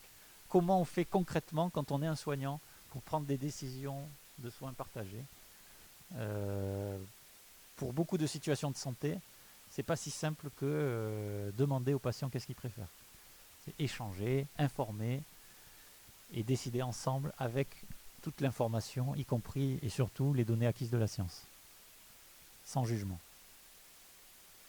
Donc c'est tout un art en fait, la décision partagée. Et elle est super importante en pratique médicale moderne, parce qu'elle étend le concept de consentement éclairé au-delà de la simple information. C'est-à-dire on ne dit pas à un patient, si on fait ça, vous aurez ça, si on fait ça, vous aurez ça. On essaie d'être un peu plus interprétatif et de dire, tel que je vous connais, je pense qu'il vaut mieux qu'on aille vers cette direction thérapeutique. Qu'en pensez-vous? Donc ça nécessite d'avoir compris la situation, de la respecter et de comprendre ce qui compte le plus pour le patient. C'est exactement ce qu'on fait dans une mise en situation de la vie de tous les jours, quand on vous demande de bien comprendre la situation et de peser les différentes alternatives pour décider ce qui compte le plus à l'échelle médicale pour le patient. J'en viens à la troisième partie de cette structuration, non pas de la consultation, mais du déploiement de cette compétence situationnelle, qui est enfin l'intervention. Je pense que c'est la plus simple à faire. La plus difficile, de ce qu'on a vu l'an dernier, c'est d'avoir le sang-froid, d'arriver à exprimer les si alors, les quatre possibilités. L'intervention, c'est assez simple. J'ai pris une décision avec le protagoniste, par exemple. On est d'accord tous les deux qu'il ne prend pas le volant. C'est pas fini là. On a pris la décision, mais quelles sont les modalités d'application de cette décision? Si ça finit là, c'est un peu comme dans le guide de Calgary-Cambridge. Il manque l'intervention et c'est un peu dommage. C'est quoi l'ordonnance que je fais là? C'est quoi l'action que moi, soignant, je vais faire avec le patient dans cette situation de la vie de tous les jours, si je le transpose? Je peux demander de l'aide extérieure. Je peux avoir l'imagination, et vous en avez beaucoup. On l'a vu dans les vidéos, on l'a vu dans les entretiens multiples l'an dernier. Parce qu'il manque l'imagination de ce que je peux faire chez certains d'entre vous, c'est impressionnant. Et c'est même encourageant. C'est-à-dire que parmi ceux qui ont les mieux réussi les entretiens multiples l'an dernier, ceux qui avaient de la créativité dans la compréhension, dans la décision et dans l'intervention, moi je veux me faire soigner par eux dans 10 ans. Je vois une personne se faire agresser dans le métro, blablabla, si je fais rien, si... et après en intervention, je sais que dans chaque station il y a un référent au-dessus, alors moi je me sens un peu faible pour directement aller gérer la situation, mais au prochain arrêt je monte pour aller chercher la personne responsable de la station en lui informant que waouh, super, créativité, et ça pour un médecin, c'est une aptitude qui s'apprend, c'est pour ça qu'on fait ces cours, et qui se cultive. C'est génial, quelqu'un qui a de la créativité comme ça dans les interventions, c'est beau à voir en fait. Et donc votre imagination, dans la vie de tous les jours, ouvre la porte à toute possibilité de résolution. Oui, vous allez apprendre des connaissances médicales qui font que devant telle maladie, il faut prescrire tel médicament. Mais des fois, ce médicament, il va falloir le prescrire dans une temporalité très spécifique du patient. On commence le traitement dans une semaine parce que c'est pas si grave, et puis que dans une semaine vous êtes libéré de telles contraintes, blablabla. Créativité. Et ça, c'est ce que la société attend des médecins contemporains en fait. Et des fois, on ne peut pas s'adapter parce que la situation est trop grave et il suffit d'informer le patient que non, il n'y a pas le choix, là il faut y aller. Mais en tout cas, on a pensé à cette possibilité de s'adapter au patient.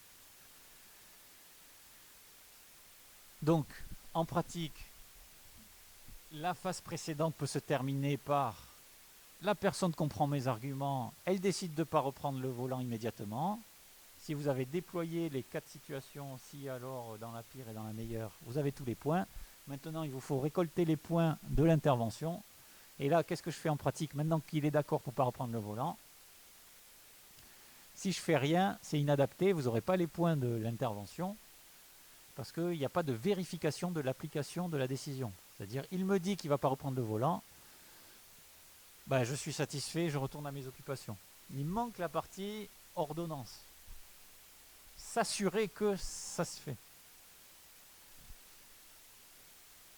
Et donc, qu'est-ce qui peut être adapté et attendu? Là aussi, il n'y a pas d'unique bonne réponse, il y en a plusieurs des bonnes réponses, mais c'est par exemple considérer qu'il a l'air sincère dans ce qu'il me dit, premier élément de vérification, mais d'expression de vérification. Il m'informe qu'il va rentrer se reposer chez son ami, d'où il vient, le temps que baisse son alcoolémie. Et là, je retourne à mes occupations. Là, j'ai exprimé quelque chose qui me fait penser que, par la sincérité de son discours et par le côté pratique de ce qu'il dit, ça va bien se passer. Il peut aussi vous dire, vous pouvez imaginer qu'il va dire qu'il va dormir un peu dans sa voiture et utiliser le test d'alcoolémie qu'une des personnes que j'ai sollicitées sur le parking veut bien lui donner. Vous avez le droit d'imaginer ça, hein? C'est génial. Donc elle m'implique davantage cette situation, et puis là aussi on est gagnant. Et c'est pas mal parce que là vous faites intervenir une dimension collective dans la prise en charge, dans l'intervention. Vous faites intervenir des tiers, tout comme un médecin fait intervenir des confrères pour diagnostiquer ou pour soigner. Donc ça c'est ce qu'on appelle l'action upstream. On va chercher à agir sur les déterminants de santé ou s'aider de personnes compétentes. Donc je finis sur cette partie intervention avec pourquoi c'est important dans le domaine de la santé de savoir intervenir. Ben, les actions thérapeutiques, il y en a plein. Prescription avec une ordonnance, intervention chirurgicale, adressage vers des spécialistes, abstention thérapeutique, des fois c'est ce qu'il faut faire. Et donc le patient aujourd'hui c'est un acteur de sa propre santé, la loi Kouchner. On va réfléchir dans le contexte du soin comment l'aider à se soigner, à changer ses habitudes, surtout s'il est demandeur. Sinon on va s'adapter au fait qu'il ne soit pas demandeur. Donc dans certaines situations on va utiliser de l'éducation thérapeutique, l'empowerment, etc. C'est des mots-clés si ça vous intéresse pendant vos études qui pourront être creusés. On parle beaucoup et de plus en plus avec la chronicisation des maladies, la transition épidémiologique de la deuxième partie du XXe siècle, des parcours de soins intégrés aujourd'hui. Le patient il vient vous voir en tant que soignant, vous n'êtes bien souvent, même un dentiste, qu'un maillon de l'ensemble de son parcours de santé. Et donc c'est important de se coordonner entre les différents acteurs de santé. Et donc dans les entretiens multiples, c'est pas mal d'imaginer comment se faire aider par d'autres. Parce qu'il y a l'aspect collectif de notre santé et de notre vie de tous les jours qui peut nous aider à résoudre des problèmes. On parle aussi dans le champ de la santé d'actions, donc je le disais upstream, c'est-à-dire une personne vient parce qu'elle a des lésions carieuses, plein de caries dans la bouche. Le dentiste d'aujourd'hui, bon, il doit soigner ses lésions carieuses, il doit aussi se demander d'où elles viennent en termes de facteurs de risque, est-ce que l'alimentation est trop sucrée, etc. Donc là, on va agir sur non pas reboucher les trous des dents, mais qu'est-ce qui se passe au niveau de la consommation de sucre, et se référer peut-être à un diététicien, un nutritionniste, pour prendre en charge l'addiction au soda, etc. Ça, c'est des prescriptions soit d'adressage interprofessionnel, soit de plus en plus de prescriptions sociales, par exemple chez les personnes en dépression. On peut imaginer la prescription sociale, c'est-à-dire d'aller vers des associations pour personnes seules, etc. Donc,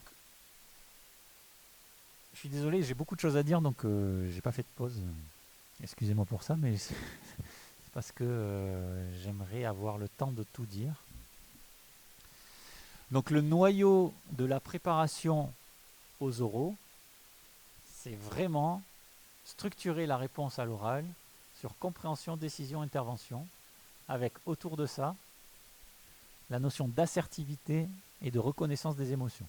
Ok ?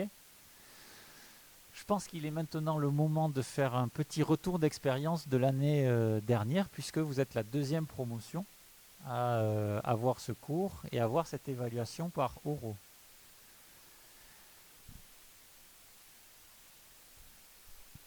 Globalement, l'équipe pédagogique, on a l'impression que c'était un relatif succès, cette mise en place à Toulouse, en tout cas à Toulouse, parce que l'an dernier. En fait, on a été extrêmement surpris du niveau du niveau de vos collègues de l'an dernier, malgré l'absence d'antériorité, d'anal, et c'était pour nous aussi la première fois. On a été surpris dès les capsules vidéo, dès le TD en fait, de votre capacité à mettre en jeu cette compétence situationnelle-là. On avait l'impression d'être face à des avions de chasse qui avaient tout pigé, quoi. Donc il ne faut pas que ça vous inquiète. Il n'y a personne, par exemple, pendant les oraux, qui a été complètement paralysé, à rien pouvoir dire, et les notes allaient de 12 à 20. C'est-à-dire qu'avec cette grille de notation, le minimum, c'est de baliser son oral et de recueillir donc les points en définitive assez facilement. On a fait passer une enquête de satisfaction des étudiants qui ont passé les mêmes tout de suite après. Et la satisfaction des principaux intéressés, hein, des étudiants, on a presque 80, enfin, presque 100% de répondants, avec une satisfaction sur l'organisation. Et surtout, on prend note que 96%, la quasi-totalité, trouve important qu'il existe une grille de notation. C'est-à-dire qu'on le supposait, mais on n'en était pas certain. Avoir une grille que l'on partage entre les membres du jury, c'est la même grille de notation, et celle qu'on vous explique en TD et que vous allez suivre pour votre capsule vidéo, bah, c'est très important parce que ça permet de standardiser l'évaluation. Parce que la grande peur de ces oraux, ça se comprend, c'est la subjectivité. J'y reviendrai tout à l'heure. On a eu la satisfaction de constater que environ les 2/3 des étudiants ont trouvé utile cet enseignement dans la vie de tous les jours. Et on était très intéressé par connaître le niveau de stress de cette épreuve d'oral. Le but n'étant pas de stresser les étudiants. Hein. Niveau de stress auto-estimé de 6,7, donc c'est beaucoup. Pour 1/3 d'entre vous, il n'y a pas de raison de penser que vous soyez au niveau populationnel complètement différent de ceux de l'an dernier. Pour 1/3 d'entre vous, c'est inférieur aux écrits. Pour un autre tiers, c'est supérieur aux écrits. Je vous laisse imaginer le dernier tiers, bah, c'est pareil. Donc c'est stressant, bien sûr. Mais pas massivement plus stressant, quoi. Quelques petites précisions, parce que vous êtes en droit de vous poser des questions par rapport à ces oraux. On était très intéressés pour savoir qu'est-ce que les principaux intéressés pensaient des alternatives possibles, comme il peut se faire dans d'autres facs, en fait, dans d'autres universités. Par exemple, que l'oral porte sur une analyse de texte, ou une opinion sur un cours, ou un avis sur... ou une interaction avec un acteur qui serait standardisé, ou bien un entretien sur les motivations à faire des études de santé, ou bien passer un test de caractéristiques personnelles en ligne, donc le test Casper. Je vais reprendre juste ce qui paraissait le plus ressortir des données du recueil du questionnaire de l'an dernier des étudiants qui ont passé les mêmes.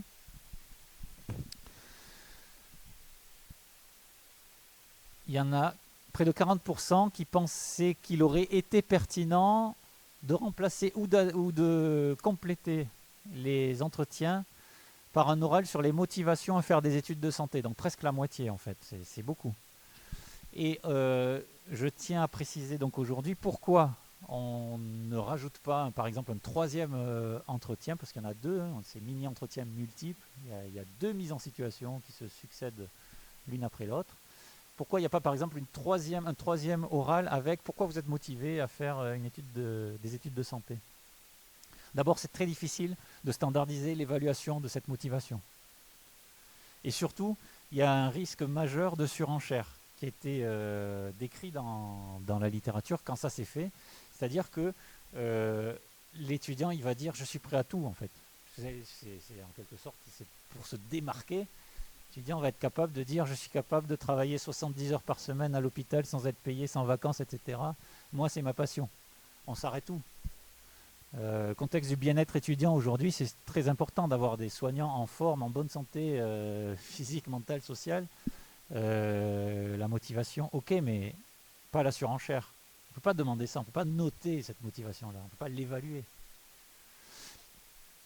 Et ce que montrent les études qui ont réfléchi à ces entretiens motivationnels, c'est que en fait, les plus motivés d'entre vous, c'est ceux qui en général réussissent le mieux, mais qu'il n'y a pas de type de motivation différent entre les sélectionnés dans les études de santé en Amérique du Nord et les non sélectionnés. C'est-à-dire, on ne peut pas dire il est motivé parce que par exemple il ne veut pas de vacances et donc il va être plus motivé qu'un autre. On ne sait pas qu'est-ce qui... La motivation, c'est l'implication. L'implication, voilà.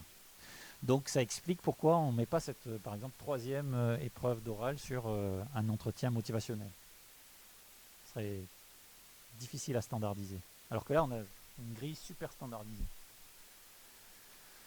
Il y a aussi la question du classement. Alors, l'épreuve d'oral, je tiens à le préciser, elle n'a pas du tout pour but premier d'être sélective.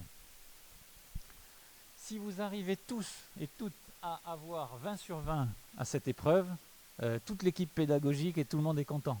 C'est-à-dire qu'on a des futurs soignants qui sont capables de déployer une compétence situationnelle dans la vie de tous les jours, ce qui augure bien pour les futurs soignants qui vont être. 20 sur 20, très bien. Le classement, il existe. Le classement, c'est les QCM, ce que vous avez déjà passé au premier quadrimestre. Voilà, il y a le classement. Il n'y a pas de volonté des membres du jury et de l'équipe pédagogique que d'être sélectif par ces oraux. Le but n'est pas de sélectionner des étudiants, mais éventuellement d'orienter, d'identifier ceux qui démontrent des aptitudes à être des soignants. Il faut quand même que vous sachiez que le classement, il est impacté par la note des oraux, puisque c'est 30%. Donc, il y a certains étudiants ou étudiantes qui ont perdu quelques dizaines de places, qui ont fait qu'ils étaient admis et qui ne l'ont plus été en raison des oraux, et vice-versa. Forcément. Donc l'amplitude des notes allant de 12 à 20, celui ou celle qui a 12, ça lui fait perdre pas mal de place par rapport à celui ou celle qui a 20. Alors ce qui est intéressant, c'est de demander l'avis des étudiants qui ont passé les mêmes sur la notion de super admis. Il y a l'an dernier, les 80 premiers du classement n'ont pas passé les oraux. C'est la notion de super admissibilité. Alors, de deux choses l'une, on pourrait se dire, oui, mais comme c'est important pour être soignant, tout ça, c'est pas juste que les premiers ne passent pas cette épreuve-là aussi. Et c'est ce que pensaient majorité les étudiants de l'an dernier. Néanmoins, j'attire votre attention sur le fait que c'est quand même rassurant d'avoir une partie, 80 c'est pas beaucoup, une partie des étudiants qui peuvent avoir des compétences majeures en termes d'apprentissage, de mémorisation, etc. Que pour cette partie-là, on en a peut-être besoin dans le champ de la santé publique pour certaines parties de la médecine, certaines facettes de la médecine, dans certaines spécialités médicales, et pas forcément une grande relation soignant-soigné, et peut-être que c'est pas mal de diversifier les profils en éliminant pas forcément complètement ceux qui auront des difficultés à passer ces épreuves d'oral. Donc, après, dans quel cursus placer cette proportion-là, c'est difficile à décider, mais voilà, c'est la diversification des profils qui peut expliquer le fait que la notion de super-admissibilité puisse s'entendre. Sur la notion de préparation à l'épreuve et d'empathie, on a demandé comment se sont préparés les étudiants. Il y en a plus de la moitié qui ont suivi une formation à l'oral en dehors de la faculté ou du tutorat associatif toulousain. On pense que certains d'entre ceux qui n'ont pas bien réussi l'épreuve n'ont pas forcément reçu des bonnes consignes, parce qu'au lieu de suivre la grille avec la possibilité de changer d'avis par rapport au questionnement des membres du jury, certains se sont attachés à être dans la surempathie, dans l'empathie indéboulonnable. C'est-à-dire, je suis face à un agresseur qui agresse quelqu'un, je vais proposer à la personne qui agresse une consultation chez le psychologue. Donc pas très réaliste, mais peut-être que ces étudiants qui ont dit ça, je me dis que peut-être on leur a dit qu'il fallait à tout prix montrer qu'on est là pour le bien de tout le monde, même si c'est pas réaliste, tant pis, il faut être dans l'empathie, un peu le monde des bisounours. Et c'est pas ça qu'on attend, hein. J'espère que vous l'avez compris dans ce que j'ai exprimé, c'est une réflexion complexe, structurée. Pas vouloir sauver tout le monde absolument. Donc la nouvelle version de la grille de notation que je vais vous montrer dans quelques instants et qu'on vous complétera avec la partie entretien avec le jury pendant les ED. Elle prendra mieux en compte que l'an dernier, elle évolue par rapport à l'an dernier, elle prend mieux en compte cet aspect protégez-vous vous-même. Ne vous sacrifiez pas dans la mise en situation à tout sacrifier de votre vie biologique ou sociale pour répondre à la situation. Et ça, on va le prendre en compte davantage que l'an dernier dans la grille. Une réponse à 3 idées reçues. On entendait souvent que vous êtes trop jeune et pas assez mature pour vous faire ça. En fait, on a demandé aux étudiants de l'an dernier, ils sont 8% quand même, ils sont que 8% à se trouver trop jeunes pour ce type d'évaluation. 8%, donc c'est pas beaucoup. Et personnellement, je pense que la compétence situationnelle devrait même s'enseigner au lycée, au collège, à l'école et voire en maternelle, à différents niveaux, pour apprendre à tout le monde à comprendre avant d'agir. Donc vous apprenez des concepts très complexes d'anatomie, de physiopathologie, de biochimie. Je pense que cet apprentissage-là de compétences situationnelles n'est pas plus complexe que certaines des choses que vous apprenez par ailleurs. On entend aussi, et il faut l'écouter, et c'est vrai, que l'évaluation par mini-entretien multiple est subjective. La subjectivité, elle est partout en fait. Elle est aussi dans les oraux. Néanmoins, on a mis un point d'honneur justement à réaliser une grille d'évaluation. Grille d'évaluation qui est remplie par 3 membres du jury. Et donc avec un consensus ensuite qui fait que c'est la moyenne après discussion qui est prise en compte pour l'évaluation de l'étudiant. Et les entretiens sont multiples, c'est-à-dire qu'il n'y en a pas qu'un, il y en a 2. Donc on essaie d'identifier les futurs soignants plutôt que de sélectionner les meilleurs mémorisateurs, en tout cas d'induire de la richesse et plus de précision dans l'identification de ces soignants.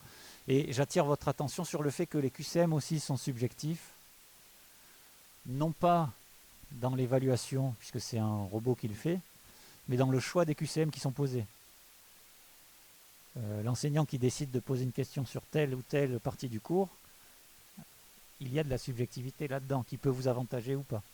En fait, la subjectivité, c'est quelque chose dont il faut penser, à quel moment il se déploie et quelle est sa finalité.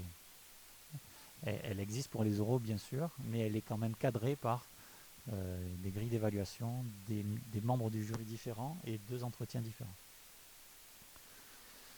Et enfin, il y a eu certainement des problèmes dans certaines universités par rapport à cette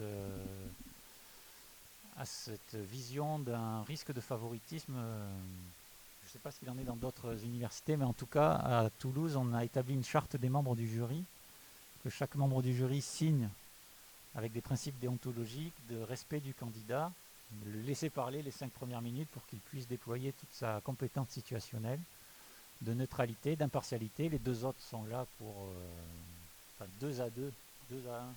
Le trio veille à ce que les membres du jury soient coordonnés, impartials, avec une égalité de traitement des candidats dans le temps imparti par exemple, sur la confidentialité de ce qui est dit pendant les entretiens.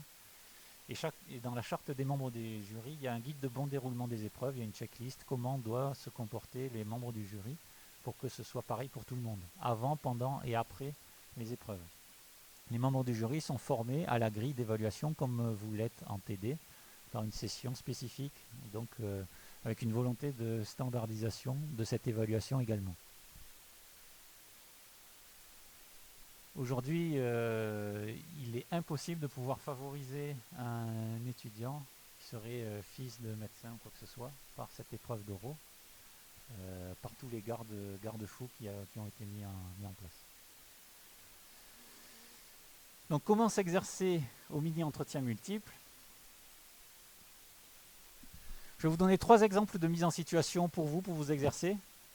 Vous pouvez essayer, quand vous aurez le temps, de rédiger en quelques lignes une réponse personnelle et puis de ensuite revenir vers le cours et vers le dé pour voir si vous avez suivi la méthode décrite.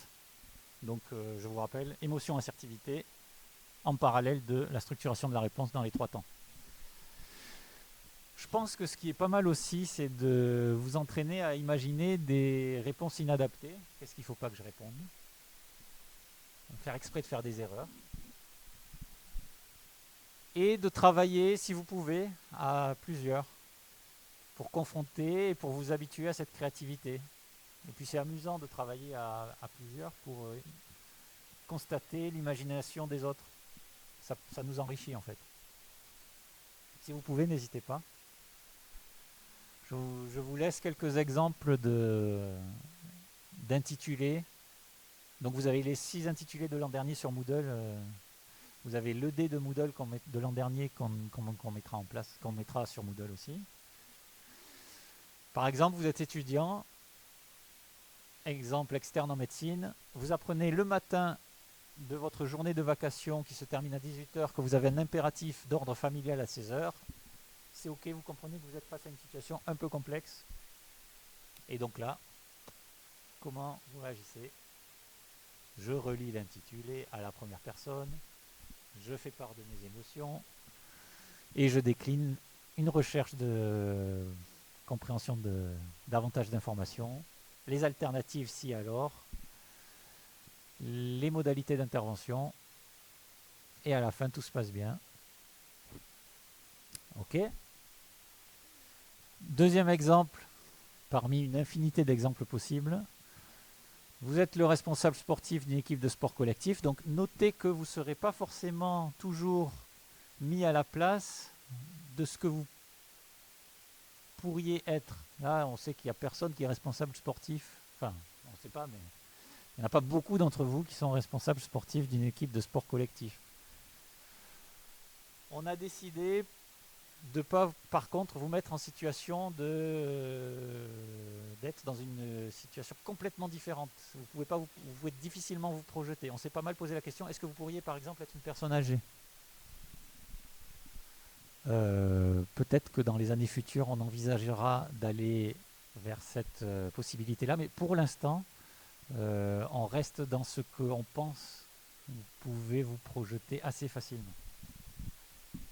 Donc, en tant que responsable d'une équipe, l'un des joueurs de votre équipe vous informe que le capitaine a menacé physiquement un joueur de l'équipe contre laquelle vous jouerez le week-end prochain. Et cette information se propage sur les réseaux sociaux. Pareil, je relis l'intitulé, je fais part de mes émotions, je vais chercher plus d'infos, je pèse les alternatives, si je fais rien, si je fais pire, meilleur, et j'interviens.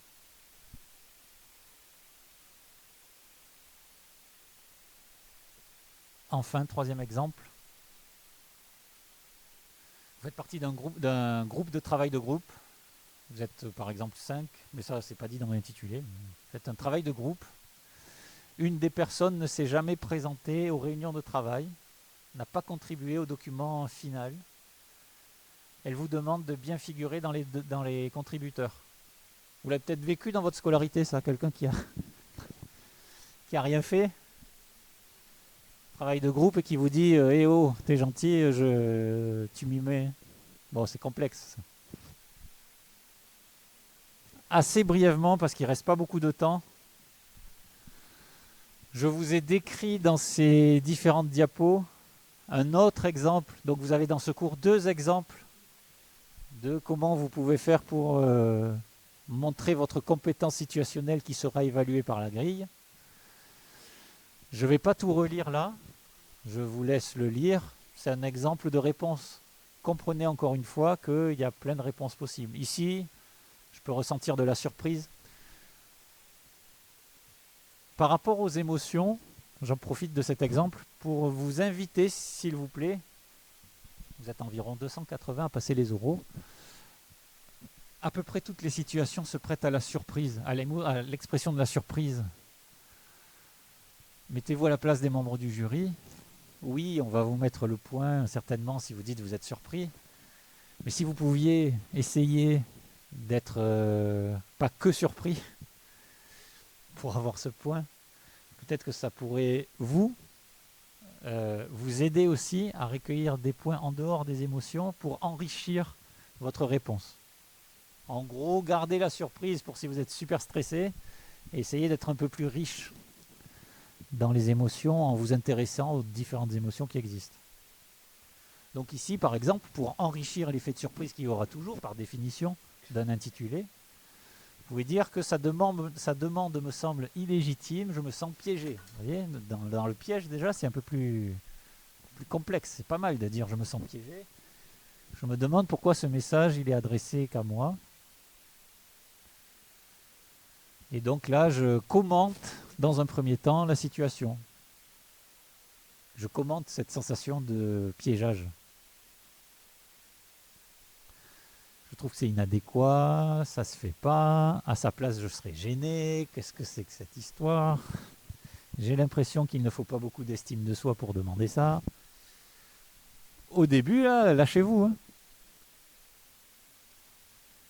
Tant que ça n'influence pas directement votre décision, lâchez-vous. On reçoit en consultation parfois à l'Hôtel Dieu des patients d'emblée agressifs. Dès qu'ils ouvrent la porte, limite ils cassent la porte parce qu'ils ont très mal. Nous, on ne va pas leur répondre par l'agressivité à ce moment-là. Donc ensuite, on veut mieux comprendre la situation. Il est probable qu'il me faille davantage d'informations pour décider de la réponse. Je vais solliciter une conversation privée avec cette personne qui n'a rien fait afin d'avoir de plus amples informations sur sa demande. Et puis, accessoirement, je vais demander aux autres membres du groupe qu'est-ce qu'ils en pensent. Je bascule en décision. Ok, alors maintenant j'ai compris. Elle m'a expliqué pourquoi elle était absente. Elle a eu des problèmes personnels. Je peux maintenant comprendre sa demande. D'autant plus qu'elle me dit qu'elle est navrée. Parce que si c'était pas trop tard, elle pourrait travailler maintenant dessus. Alors je peux décider que je ne suis pas le seul à décider, et que les autres vont devoir être consultés, et donc je me tourne aussi vers eux. Là, on bascule en décision, et les décisions, c'est les 4 temps, l'algorithme à 4 facettes. Là.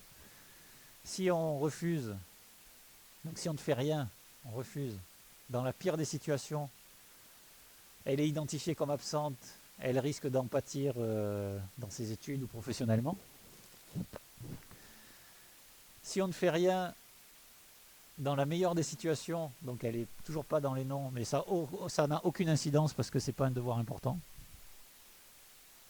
Si on accepte, dans le pire, mais je pense que vous pouvez être meilleur que là, mais dans le pire, on se sent utilisé et elle sera injustement considérée comme ayant participé au projet, on pourrait s'amuser davantage à trouver quelque chose de plus rigolo.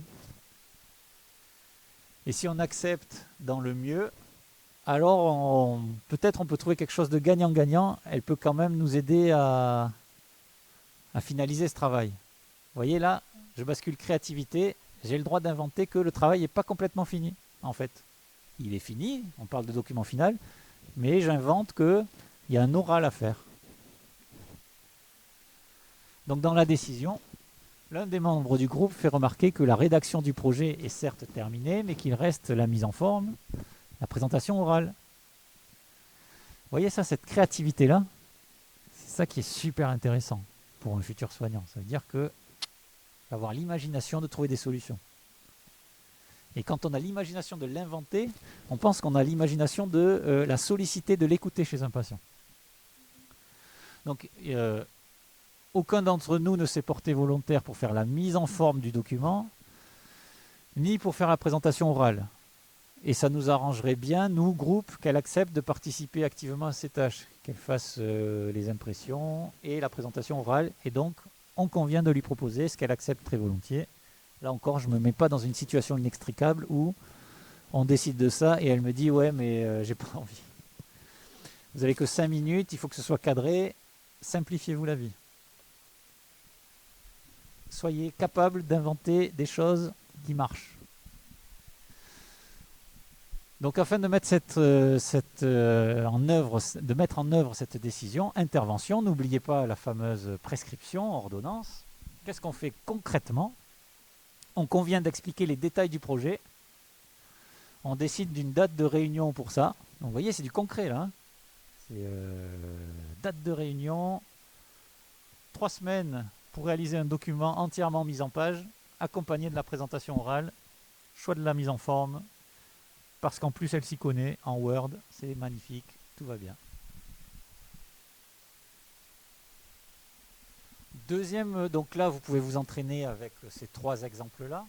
Vous pouvez aussi vous entraîner au mini-entretien multiple en essayant d'identifier à partir d'aujourd'hui dans la vie de tous les jours les situations qui vont se présenter à vous, situations complexes. N'hésitez pas à les identifier et à détricoter toute cette méthode éventuellement avec votre entourage pour vous entraîner. Et je pense que ce qui est pas mal aussi, c'est toute seule d'imaginer des situations fictives. Faire une liste de ce qui peut arriver, parce qu'en définitive, il y en a pas, enfin, il y en a une infinité, et il y en a à la fois une infinité et peu. Ça se ressemble beaucoup. Imaginez-les, et le fait de les imaginer, ça va vous faire réfléchir sur et prendre des automatismes en fait sur la démarche ensuite. Sur un plan plus pratico-pratique, je vous invite fortement à participer aux enseignements dirigés.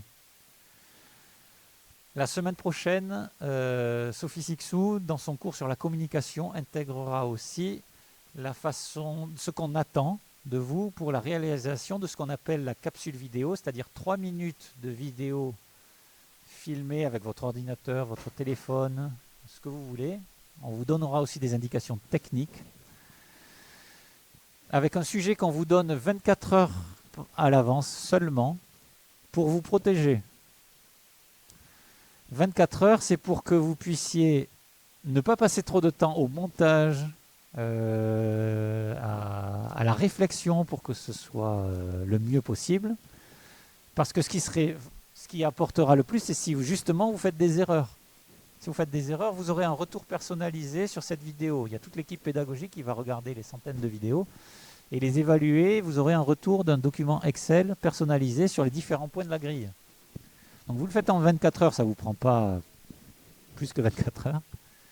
Ça doit vous prendre normalement qu'1 heure. Et comme ça, vous aurez une évaluation personnalisée avec peut-être des défauts. Vous aurez un retour collectif de cette capsule vidéo, c'est-à-dire qu'il y aura entre guillemets une correction, si on pourrait appeler ça une correction, en tout cas un aiguillage de réponse type avec les réponses inadaptées collectées lors du visionnage des vidéos. Et vous aurez la possibilité de poser des questions pendant cette heure d'enseignement dirigé. Donc évidemment, on vous invite à jouer le jeu de déposer une capsule vidéo. L'an dernier, il y avait eu 850 capsules vidéo sur 1200, c'était pas mal. Vous n'êtes pas obligé, ça n'influencera pas vos notes au final, mais on vous y invite pour que vous puissiez être préparé au mieux. La grille, c'est celle-là.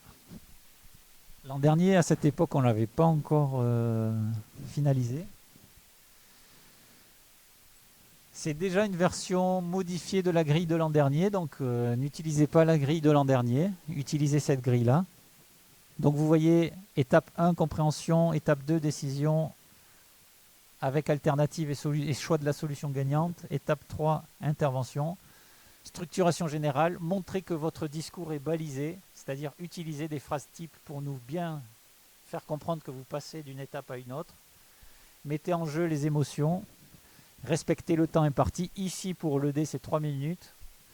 Pour l'épreuve finale, ce sera 5 minutes. Et ensuite, les éléments de communication qui vous seront présentés et qui vous l'ont été aussi un peu la semaine dernière, feront l'objet d'une évaluation sur 3 points sur cette grille 2D.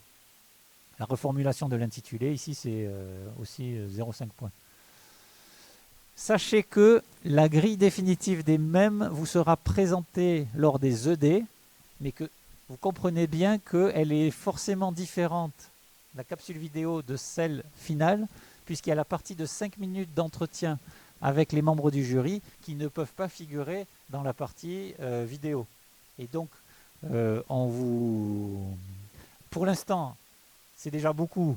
Familiarisez-vous avec cette partie-là. Dans le timing d'apprentissage d'ici juin, vous aurez le temps d'intégrer la seconde partie, donc faites les choses à temps.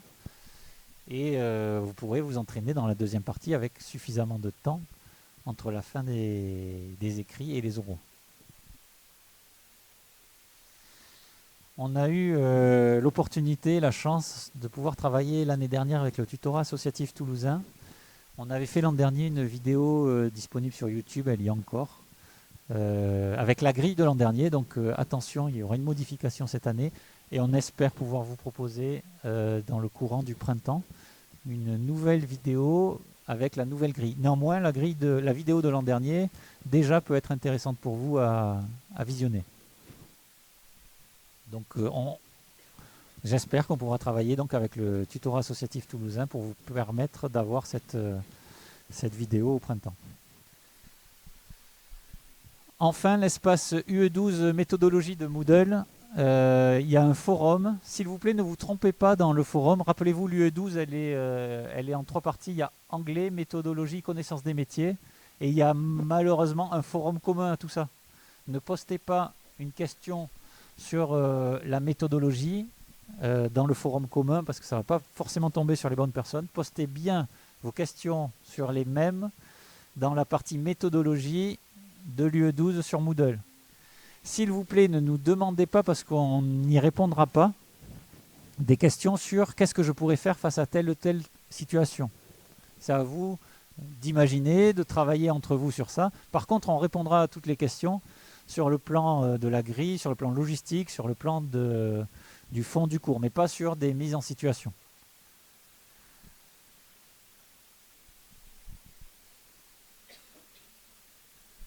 Calendrier prévisionnel, donc les cours se terminent la semaine prochaine par rapport à la partie méthodo de l'UE12. Un entraînement en autonomie à l'enregistrement vidéo à partir de la semaine prochaine. On vous invite à essayer de régler les problèmes techniques vis-à-vis de l'enregistrement d'une vidéo. Sophie Sixou vous en parlera. Vous aurez le sujet de la vidéo. Le sujet sera déposé le 25. Sera à déposer le 25 et la mise en ligne de l'intitulé normalement le 24. Donc très bientôt.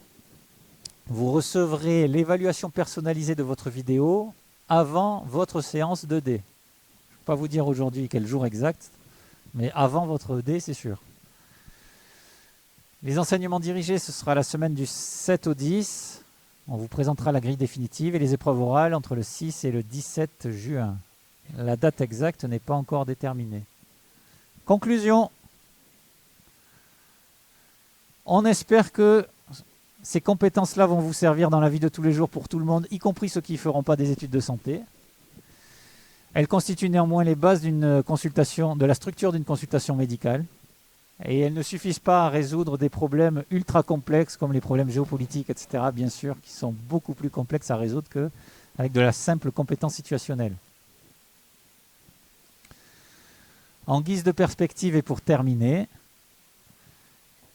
tout ça est conduit par la volonté de former des soignants et aussi et informer des citoyens sur une finalité commune qui lie les soignants à leurs patients et les citoyens entre eux, une téléologie transversale, c'est-à-dire une finalité. Qu'est-ce qu'on veut d'un bon médecin, d'un bon dentiste, d'un bon pharmacien?